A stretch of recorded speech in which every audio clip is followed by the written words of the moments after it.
Welcome to 360 Tamil. இன்னைக்கு இந்த வீடியோல நம்ம எந்த படத்தோட எக்ஸ்பிளனேஷன் பத்தி பார்க்க போறோம்னா, ஹாலிவுட்ல 2020ல வெளியான ஐலாண்ட் ஆஃப் ஷேடோஸ் அப்படின்ற படத்தை பத்தி தான் பார்க்க போறோம். இது ஒரு பக்காவான மிஸ்ட்ரி த்ரில்லர் படம்னு சொல்லலாம். ஸ்டார்டிங்ல இருந்து எண்டிங் வரைக்கும் ரொம்ப பரபரப்பா கொண்டு போயிருப்பாங்க. நீங்க எதிர்பார்க்காத நிறைய ட்விஸ்டும் இந்த படத்துல வரும். கண்டிப்பா இந்த படம் உங்க எல்லாருக்குமே பிடிக்கும் நம்புறேன். எக்ஸ்பிளனேஷனுக்குள்ள போறதுக்கு முன்னாடி இந்த வீடியோக்கு ஒரு லைக் போட்டுருங்க. நீங்க போடுற லைக் மூலியமா இந்த வீடியோ இன்னும் நிறைய பேர்கிட்ட கொண்டு போய் சேர்க்கப்படும். இப்ப டைம் வேஸ்ட் பண்ணாம நம்ம நேரடியா எக்ஸ்பிளனேஷனுக்குள்ள போயிரலாம். படத்தோட ஸ்டார்டிங் சீனே 1937 ஒரு தீவுல நடக்கிறத நமக்கு காட்டுறாங்க. இந்த தீவுல ஒரு வீடு மட்டும் தான் இருக்கு. அந்த வீட்டுல டயானான்னு ஒரு லேடி இருக்காங்க. அந்த லேடிக்கு திடீர்னு சவுண்ட் கேக்குது. யாருன்னு பார்த்தா திடீர்னு ஒரு மர்ம நபர் இவங்களை துரத்த ஆரம்பிக்கிறான். இவங்க இருக்காங்கல்ல, பயத்துல வேகமா போட் இருக்கிற இடத்துக்கு வந்துடுறாங்க. அந்த இடத்துல பார்த்தா எந்த ஒரு போட்டுமே இல்ல. இவங்க என்ன பண்றதுன்னு தெரியாம முழிச்ச மாதிரி அந்த இடத்துல நின்னுட்டு இருக்காங்க. இப்ப அட்டாக் பண்ற நபர் இருக்கான் பாத்தீங்களா, பக்கத்துல வந்து இவங்களை கொடூரமா அட்டாக் பண்றான். அப்படியே கட் பண்ணி இங்கதான் படத்தோட டைட்டில போடுறாங்க. இப்ப பல வருஷம் ஓடிடுது. 2020ல நடக்கிறத காட்டுறாங்க. ஒரு ஹஸ்பண்டும் ஒய்ஃபும் வெக்கேஷனுக்காக இந்த தீவுக்கு போலான்னு நினைக்கிறாங்க. ஹஸ்பண்ட் பேரு கெவின் அப்படின்றது. ரீசெண்டா தான் இவருக்கு வேலை போயிருக்கு. அதனால தான் இந்த வெக்கேஷனை பிளான் பண்ணிருப்பாங்க. அதே மாதிரி இவர் பார்ட் டைமா ஆக்டர் வேலை எல்லாம் பார்த்துட்டு இருக்காரு. இப்ப முதல்ல ஒய்ஃபு கிட்ட இருக்க போன் எல்லாம் வாங்கிருந்தது. இந்த இடத்துல நீ போன் எல்லாம் தேவையில்லாம யூஸ் பண்ணக்கூடாது அப்படின்ற மாதிரி சொல்லிட்டாரு. நீ வேணா சுத்தி பாரு, நான் சீக்கிரமா போட்டுக்காக பேசி வந்துடுறேன் அப்படின்ற மாதிரி சொல்லிட்டாரு. சரின்ற மாதிரி இவங்களும் ஏத்துக்கிறாங்க. சுத்தி பார்க்கலாம் அப்படின்ற மாதிரி அங்க இருக்க கடையெல்லாம் பாக்குறாங்க. இப்போ ஒரு கடைக்குள்ள வந்து அங்க இருக்க திங்ஸ் எல்லாம் பார்த்துட்டு இருக்காங்க. அந்த கடையோட ஓனர் பேரு கேட்டி அப்படின்றது. கார்லி அப்படின்ற ஒரு ஆத்தரோட புக் அங்க நிறைய இருக்கு. ஹீரோயின் இருக்காங்க பாத்தீங்களா, அந்த புக்கையே பார்த்துட்டு இருக்காங்க. இந்த விஷயத்தை கேட்டி கவனிச்சிடுறாங்க. இந்த புக் சூப்பரா இருக்கும், வாங்கிக்கோங்க அப்படின்ற மாதிரி சொல்லிட்டாங்க. அதெல்லாம் வேணான்ற மாதிரி ஹீரோயின் சொல்லிட்டாங்க. நீங்க வாங்கலனா இந்த கதையோட ட்விஸ்ட உங்களுக்கு சொல்லிடுறேன் அப்படின்ற மாதிரி இந்த லேடி இருக்காங்கல்ல, வேகமா அந்த கதையோட ட்விஸ்ட போட்டு உடைச்சிடுறாங்க. இப்ப ஹீரோயினோட பேர் என்னன்ற மாதிரி கேக்குறாங்க. ஹீரோயினும் கார்லின்னு சொல்றாங்க. அதாவது அந்த ரைட்டரே ஹீரோயின் தான் அப்படின்றத வெளிப்படுத்துறாங்க. நீங்க தான் கார்லியா அப்படின்ற மாதிரி இந்த இடத்துல இவங்களும் ரொம்ப சந்தோஷப்படுறாங்க. என்ன விஷயமா இங்க வந்திருக்கீங்கன்ற மாதிரி கேட்டி கேக்குறாங்க. அந்த தீவுக்காக தான் வந்திருக்கேன் அப்படின்ற மாதிரி ஹீரோயின் சொல்றாங்க. அந்த தீவை பத்தி பேசணும்னே இந்த லேடியோட முகம் டோட்டலா மாறிடுது. ஹீரோயின் உண்மை சம்பவத்தை தழுவிதான் கதை எழுதுவாங்க. அப்ப அதை பேஸ் பண்ணி கதை எழுத போறீங்களான்னு கேக்குறாங்க. இல்ல வெக்கேஷனுக்காக தான் வந்திருக்கேன், கதை எழுதுறதுக்காகலாம் இல்ல அப்படின்ற மாதிரி சொல்றாங்க. எனக்கு அந்த தீவை பத்தி தெரிஞ்சுக்கணும், எப்படி தெரிஞ்சுக்கலாம் அப்படின்ற மாதிரி கேக்குறாங்க. பக்கத்துல ஒரு லைப்ரரி இருக்கும், அங்க வேணா கேட்டு பாருங்க அப்படின்ற மாதிரி இந்த கேட்டி சொல்றாங்க. ஆனா அந்த தீவை பத்தி பேச ஆரம்பிச்சோடனே இந்த லேடியோட ரியாக்ஷன் மாறிடுது. இப்ப ஹீரோயின் கிளம்பி போறதையும் இந்த லேடி மேல இருந்து கவனிச்சிட்டு இருக்காங்க. ஏன் எதுக்குன்னு தெரியல. ஹீரோவும் போட்டுக்காக ஒரு நபர் கிட்ட பேசிடுறாரு. இப்ப எல்லாருமே சேர்ந்த மாதிரி அந்த தீவுக்கு வந்துடுறாங்க. அந்த நபர் என்ன சொல்றாருன்னா, எக்ஸ்ட்ராவா ஒரு போட்டை உங்களுக்காக விட சொல்றேன் அப்படின்ற மாதிரி சொல்றாரு. இப்பதான் இந்த தீவை பத்தி சொல்ல ஆரம்பிக்கிறாரு. ஜான் ஹென்றி அப்படின்றவர் தான் இந்த தீவுல இந்த பில்டிங்கை ரெடி பண்ணிருப்பாரு. பக்கத்துல கெஸ்ட் ஹவுஸ் மாதிரியும் ஒரு இடம் இருக்கு. ஷாஜகான் மும்தாஜுக்காக கட்டினார் பாத்தீங்களா, அதே மாதிரி தான் இந்த ஹென்றின்றவரும் அவரோட ஒய்ஃபுக்காக கட்டியிருப்பாரு. அந்த ஒய்ஃபோட பேரு டயானா அப்படின்றது. அவங்க தான் ஸ்டார்டிங்ல இறந்து போன மாதிரி நமக்கு காமிச்சிருப்பாங்க. இப்ப ஹென்ரியோட போட்டோலாம் இவர் காமிச்சிட்டு இருக்காரு. ஹென்ரியும் ஒய்ஃபும் மட்டும் தான் இந்த தீவுல தங்கியிருப்பாங்க. ஹென்றி இருக்கார்ல, இந்த தீவுல ஒரு ஷேடோ போனதை அடிக்கடி பார்த்ததா சொல்லியிருப்பாரு. இத பத்திலாம் இந்த நபர் தான் இவங்க கிட்ட சொல்லிட்டு இருக்காரு.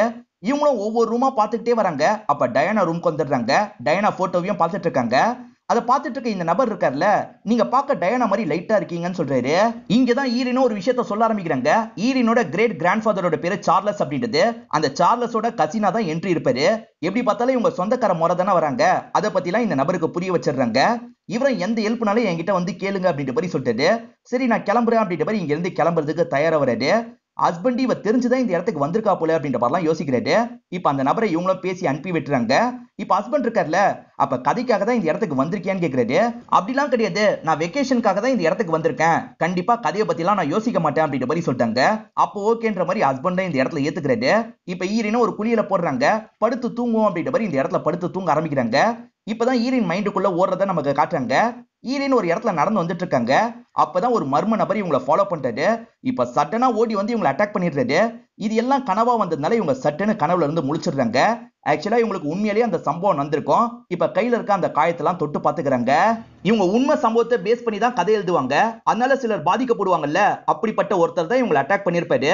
இத பத்தி ஹஸ்பண்டுக்கு தெரியும். அதனால தான் இந்த மாதிரிலாம் நீ எழுதுறதை நிறுத்திக்கோ அப்படின்ற மாதிரி பல வாட்டி உங்களுக்கு அட்வைஸ் எல்லாம் பண்ணிருப்பாரு. இப்ப நைட்டு நிறைய இவங்க ரெண்டு பேருமே படுத்து தூங்கிட்டு இருக்காங்க. அப்பதான் ஹீரோயினுக்கு யாரோ நடமாடுற மாதிரி சவுண்ட் கேக்குது.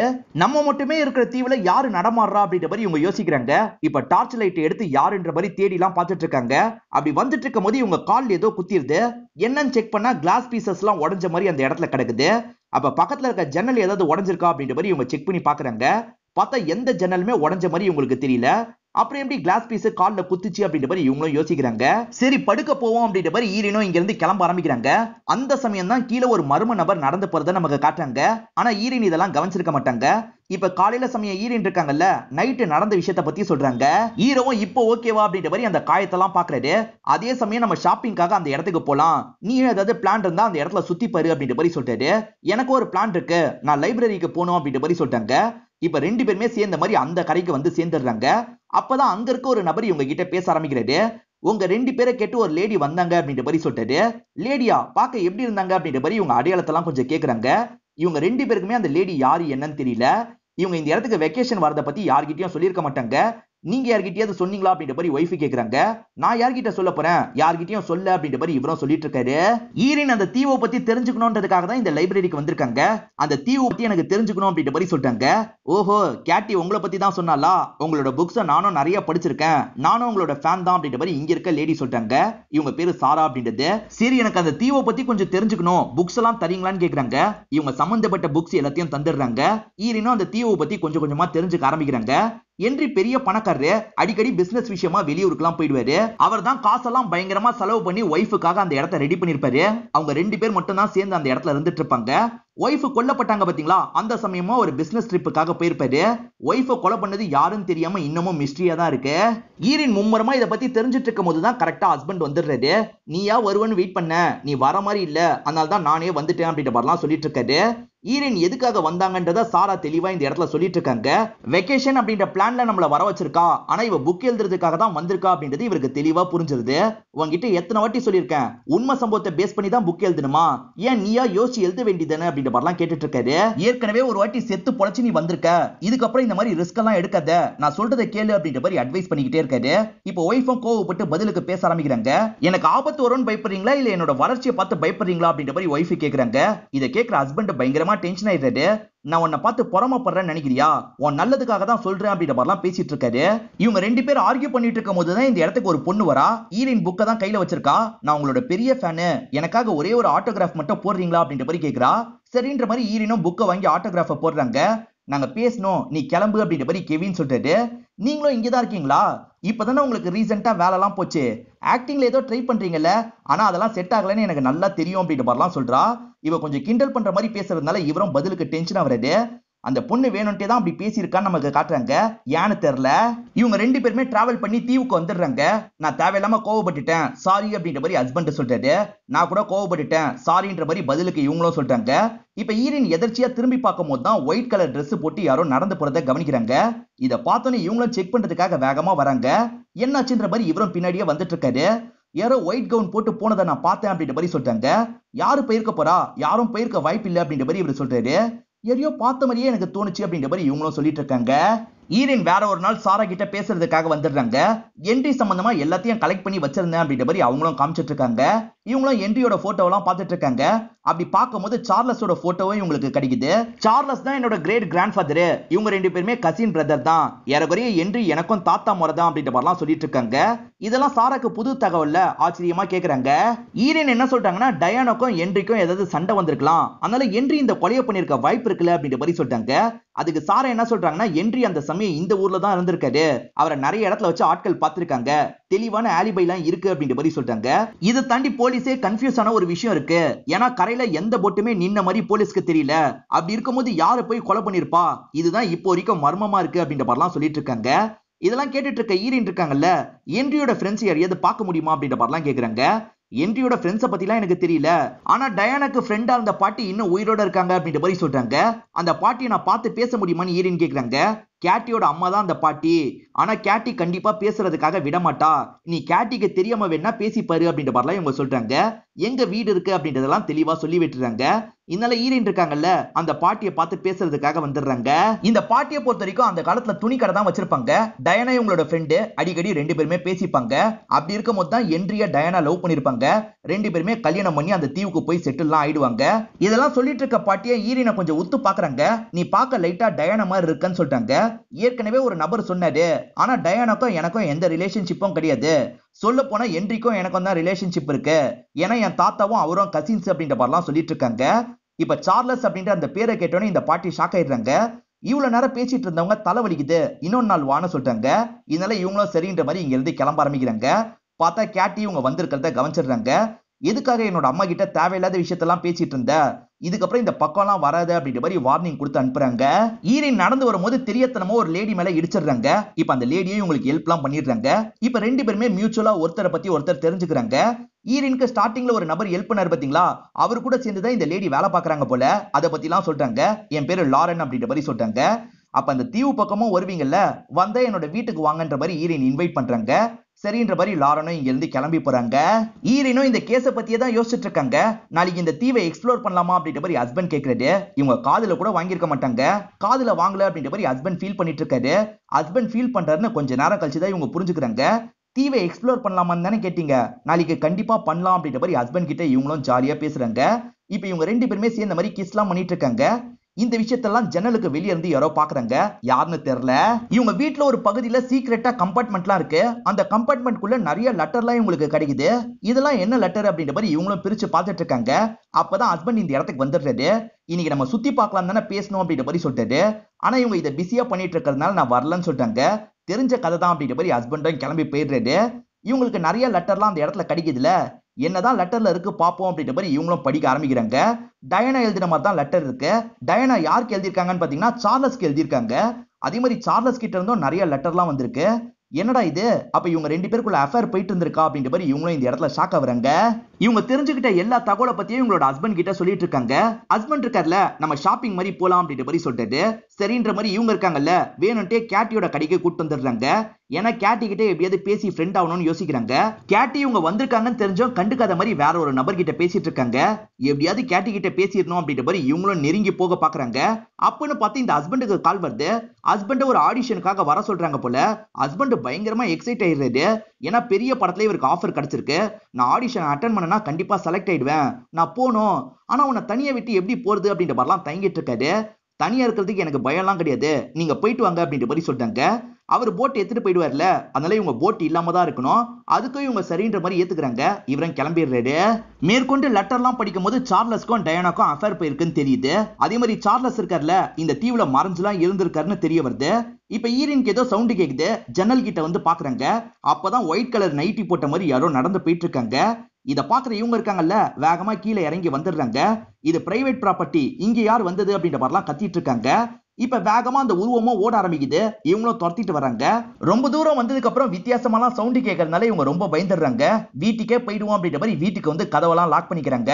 யாருக்காவது கால் பண்ணலான்னு பார்த்தா போன்லாம் போக மாட்டேங்குது. சரி படுத்து தூங்குவோம் அப்படின்ற மாதிரி பயந்துகிட்டே இவங்களும் படுத்து தூங்க ஆரம்பிக்கிறாங்க. இப்ப இவங்க பாஸ்ட்ல நடந்த விஷயத்த நமக்கு காட்டுறாங்க. இவங்களால பாதிக்கப்பட்ட நபர் இவங்களை அட்டாக் பண்ணிருப்பாரு. அதெல்லாம் யோசிச்சுக்கிட்டே இருக்கும் போது சட்டுன்னு இவங்க காலையில கண்முழிக்கிற மாதிரி நமக்கு காட்டுறாங்க. யாரோ கதவை தட்டுறாங்க. அதனாலதான் இவங்க கண்முழிச்சிருக்காங்க. ஹஸ்பண்டா தான் இருக்குன்ற மாதிரி இவங்க கதவை திறக்கிறாங்க. பார்த்தா லாரன் தான் அந்த இடத்துக்கு வந்திருக்காங்க. இந்த பக்கமா வந்தீங்கன்னா வாங்கன்ற மாதிரி இவங்க இன்வைட் பண்ணாங்கல்ல, அதனால தான் இவங்க வந்திருக்காங்க போல அப்படின்ற மாதிரி இவங்களும் நார்மலா அவங்க கிட்ட பேசிட்டு இருக்காங்க. அவங்க இருக்காங்கல்ல, நைட்டு நேரம் நீங்க ஏதாவது கத்துனீங்களா, ஏன்னா எனக்கு சவுண்ட் எல்லாம் கேட்டுச்சு அப்படின்ற மாதிரி சொல்றாங்க. ஈரின் உண்மையிலேயே கத்துனாங்கல்ல, ஆனா இவங்க கிட்ட என்ன சொல்றாங்கன்னா நான்லாம் கத்தலையே அப்படின்ற மாதிரி சொல்றாங்க. இப்ப காஃபி குடிச்சுக்கிட்டே இவங்க ரெண்டு பேருமே ஜெனரலான விஷயத்த பேசிட்டு இருக்காங்க. இப்ப லாரனும் ஒரு முக்கியமான விஷயத்த சொல்ல ஆரம்பிக்கிறாங்க. நைட்டு நேரம் போட்ல இந்த இடத்த கிராஸ் பண்ணி தான் போனேன். அப்ப ஒயிட் கவுன் போட்ட மாதிரி ஒரு லேடியை பார்த்தேன். இத பத்தி பேசுறதுக்காக தான் வரணும்னு நினைச்சேனே அப்படின்ற மாதிரிலாம் சொல்றாங்க. இது நீங்களும் பாத்தீங்களா, அப்ப நான் பார்த்தது கற்பனை இல்லையா அப்படின்ற மாதிரி ஈரின் யோசிக்கிறாங்க. உடனே அந்த இடத்துக்கு போலான்ற மாதிரி இந்த லேடியை கூட்டு வராங்க. எந்த இடத்துல வச்சு பாத்தீங்கன்னு கேக்குறாங்க. அந்த லேடியும் ஒரு இடத்த காட்டுறாங்க. இதே இடத்துல வச்சுதான் நானும் பார்த்தேன், அப்ப அது கண்டிப்பா கற்பனை இல்லை அப்படின்ற மாதிரி ஈரின் சொல்லிட்டு இருக்காங்க. அப்பதான் ஹஸ்பண்ட் நான் வந்துட்டேன்ற மாதிரி சவுண்ட் கொடுக்குறாரு. என் ஹஸ்பண்டையும் கூட்டு வரேன் அப்படின்ற மாதிரி இவங்க வேகமா ஹஸ்பண்டை நோக்கி வந்துட்டு இருக்காங்க. ஹஸ்பண்ட் செலக்ட் ஆகல போல, கொஞ்சம் சோகமா தான் இருக்காரு. அப்பதான் இவங்களும் வேக வேகமா இந்த இடத்துக்கு வராங்க. நீங்க உடனே அந்த இடத்துக்கு வாங்கன்ற மாதிரி கையை பிடிச்சி இவரை வேகமா அந்த இடத்துக்கு கூட்டு வந்துடுறாங்க. அந்த இடத்துல லாரனை பார்க்கலாம் அப்படின்னு பார்த்தா லாரன் அந்த இடத்துல காண போயிருக்காங்க. நான் நேத்து ஒரு உருவத்தை பார்த்தேன், அதே உருவத்தை இந்த லேடியும் பார்த்திருக்காங்க. ஆனா இந்த லேடி எங்க போனாங்கன்னு தெரியல அப்படின்ற மாதிரி சொல்லிட்டு இருக்காங்க. நான் வரும்போது நான் வந்த போட்டு மட்டும் தான் இருந்தது, அதனால எந்த லேடியும் இங்க வந்திருக்க வாய்ப்பு இல்லை அப்படின்ற மாதிரி சொல்றாரு. இல்லங்க வந்தாங்க அப்படின்ற மாதிரி இவங்களும் சொல்லிட்டு இருக்காங்க. இவங்களுக்கு நைட்டு நடந்த விஷயத்தெல்லாம் தெளிவா எக்ஸ்பிளைன் பண்ணிட்டு இருக்காங்க. ஹஸ்பண்டும் இவங்க தான் கற்பனை பண்ணிருக்காங்க அப்படின்ற மாதிரி யோசிக்கிறாரு. அதே சமயம் இவரோட ஆடிஷனை பத்தி ஒரு வார்த்தை கூட கேட்கல, அதை நினைச்சு லைட்டா ஃபீல் பண்ணிட்டு இருக்காரு. இப்பதான் இவங்களுக்கு அந்த விஷயமே ஞாபகம் வருது. நான் வந்தோடனே கேட்டுக்கணும், தப்பு பண்ணிட்டேன், ஆடிஷன் என்ன ஆச்சு அப்படின்ற மாதிரிலாம் கேக்குறாங்க. இவர் என்ன சொல்றாருன்னா, அந்த இடத்துல ஆர்வமா போனேன், ஆனா ஆடிஷனே நடக்கல, யாரோ ஏமாத்தி தான் என்ன அந்த இடத்துக்கு போக வச்சிருக்காங்க அப்படின்ற மாதிரி சொல்றாரு. நம்ம தனியா இருக்கணும்ன்றதுக்காக யாரோ பண்ணிருக்காங்கன்ற மாதிரி ஈரின் யோசிக்கிறாங்க. இப்ப நைட்டு நேரம் இவங்களும் பேசிக்கிட்டே தூங்கலாம் ஆரம்பிச்சிடுறாங்க. இப்ப தூங்கிட்டு இருக்க ஹஸ்பண்ட் திடீர்னு கண் முழிக்கிறாரு. பக்கத்துல பார்த்தா ஒய்ஃபை காணோம். ஒய்ஃப் எங்க அப்படின்ற மாதிரி இவரும் ஷாக் ஆகுறாரு. ஒய்ஃபை தேடணும் அப்படின்ற மாதிரி வேகமா இங்க இருந்து எந்திரிக்கிறாரு. ஒய்ஃப் இருக்காங்கல்ல, இந்த கேஸை பத்தி ஸ்டடி பண்ணும் அப்படின்ற மாதிரி லெட்டர்லாம் பார்த்துட்டு இருக்காங்க. இவரையும் இந்த இடத்துக்கு வந்து இவங்க பாக்குறத கவனிக்கிறாரு. இந்த லெட்டர்ல நிறைய வார்த்தை அலைஞ்சு போயிருக்கு. அதனால ஈரினால என்ன எழுதியிருக்குன்னு தெளிவா படிக்க முடியல. எல்லா லெட்டர்லயுமே சார்லஸ் டயானான்ற பேர் மட்டும் தான் இருக்கும். ஆனா இதுல எக்ஸ்ட்ராவா ஒரு பேர் இருக்கு. அந்த பேருமே முழுசா தெரிய மாட்டேங்குது. இவங்க ரெண்டு பேருமே என்ன பேருன்னு உத்து பாக்குறாங்க. எனக்கு என்னமோ டேனியல் மாதிரி தான் தெரியுது அப்படின்ற மாதிரி ஹஸ்பண்ட் சொல்லிட்டாரு. சரி படுக்கிறதுக்காக வான கூப்பிடுறாரு. நீங்க போங்க, கொஞ்ச நேரம் கழிச்சு வரேன் அப்படின்ற மாதிரி சொல்றாங்க. நீ எங்க வர போற அப்படின்ற மாதிரி அவர் கிளம்பிடுறாரு. இப்ப இவங்க மட்டும் தனியா படிச்சுட்டு இருக்காங்க. அப்பதான் ஜன்னல்ல இருந்து யாரோ இவங்களை பாக்குற மாதிரியே தோணுது. யாரு பாக்குறான்னு பக்கத்துல வந்து செக் பண்றாங்க. யாருமே இல்ல. ஈரினும் இந்த லெட்டரை எடுத்துட்டு வந்து அந்த பாட்டி கிட்ட காட்டுறாங்க. நீங்க ஏதோ ஒண்ணு மறைக்கிறீங்க, என்கிட்ட எல்லாத்தையும் தெளிவா சொல்லுங்க ப்ளீஸ் அப்படின்ற மாதிரிலாம் கேக்குறாங்க. இந்த இடத்துல தான் அந்த பாட்டியும் நடந்த எல்லா விஷயத்தையும் தெளிவா சொல்ல ஆரம்பிக்கிறாங்க. டயானா என்ட்ரிய லவ் பண்ணி தான் கல்யாணம் பண்ணிருப்பாங்க. யாருமே பார்க்க கூடாதுன்றதுக்காக தான் இவர் தனியா ஒரு தீவுக்கு கூட்டு போயிருப்பாரு. போக போக தான் அவர் ரொம்ப டாக்ஸிக் அப்படின்றது இவங்களுக்கு தெரிய வந்திருக்கும். அதனால அவங்களுமே என்ட்ரியை வெறுக்க ஆரம்பிச்சிருப்பாங்க. அப்பதான் சார்லஸ் கூட பழக்கம் ஏற்பட்டிருக்கும். என்ட்ரி அந்த தீவுல ஒரு ஷேடோவை பார்த்தன்ற மாதிரிலாம் சொல்லிட்டு இருந்தாரு பாத்தீங்களா, அதுக்கு காரணம் அவர் சார்லஸ் தான் எதர்ச்சியா பார்த்திருப்பாரு. சார்லஸ் அந்த தீவுலயே ஒரு இடத்துல மறைஞ்செல்லாம் இருக்க ஆரம்பிச்சிருப்பாரு. இத பத்திலாம் இந்த பாட்டி தான் சொல்லிட்டு இருக்காங்க. ஒரு நாள் டயானா என்னோட ஷாப்க்கு வந்தா நிறைய லூசான ட்ரெஸ் எல்லாம் எடுத்தா அப்படின்ற மாதிரி சொல்றாங்க. எதுக்காக லூசான ட்ரெஸ் எடுத்திருப்பாங்கன்னா, அவங்க பிரெக்னன்ட் ஆயிருப்பாங்க. அந்த விஷயத்தை என்ட்ரி கிட்ட மறைக்கிறதுக்காக தான் அந்த மாதிரி பண்ணிருப்பாங்க. என்ட்ரிக்கு தெரியாம இவங்க குழந்தைய பெத்து எடுத்துருவாங்க. அவங்க சீக்கிரமே என்ட்ரிக்கு தெரியாம எங்கேயாவது கிளம்பிடலாம் அப்படின்ற மாதிரிலாம் யோசிச்சாங்க. அவ இறந்து போன நாள் கூட எனக்கு நல்லா ஞாபகம் இருக்கு.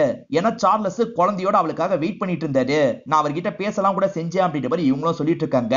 அந்த குழந்தையோட பேர் என்னன்னு தெரியுமா அப்படின்னு ஈரின் கேக்குறாங்க. குழந்தை பிறந்தா டொனால்டுன்னு பேர் வைக்க போறதா அவ சொன்னா அப்படின்ற மாதிரி சொல்றாங்க. ஆக்சுவலா இவங்களோட தாத்தா பேர் தான் டொனால்டா இருக்கும். ஹஸ்பண்ட் டேனியல்ன்ற மாதிரி படிச்சாரு பாத்தீங்களா, ஆக்சுவலா அங்க டொனால்ட் அப்படின்ற மாதிரி தான் எழுதி இருக்கு. டயானா தான் இவங்களோட கொள்ளு பாட்டின்னு இப்பதான் உங்களுக்கு புரியுது. அதனால தான் முகஜாரெல்லாம் கூட ஒத்து போகுது. இப்ப நைட்டு நேரம் ஈரனுக்கு தூக்கம் வர மாட்டேங்குது. திரும்பி இந்த கேஸை பத்தி ஸ்டடி பண்ண ஆரம்பிக்கிறாங்க. கண்டிப்பா என்ட்ரி தான் இவங்களோட அஃபேரை பத்தி தெரிஞ்சு கொண்டிருக்க வாய்ப்பு இருக்கு. ஆனா போட் இல்லாத போது என்ட்ரி மட்டும் எப்படி இங்க வந்து கொலை பண்ணிருப்பாரு அப்படின்ற மாதிரி பயங்கரமா இவங்க யோசிச்சுட்டு இருக்காங்க.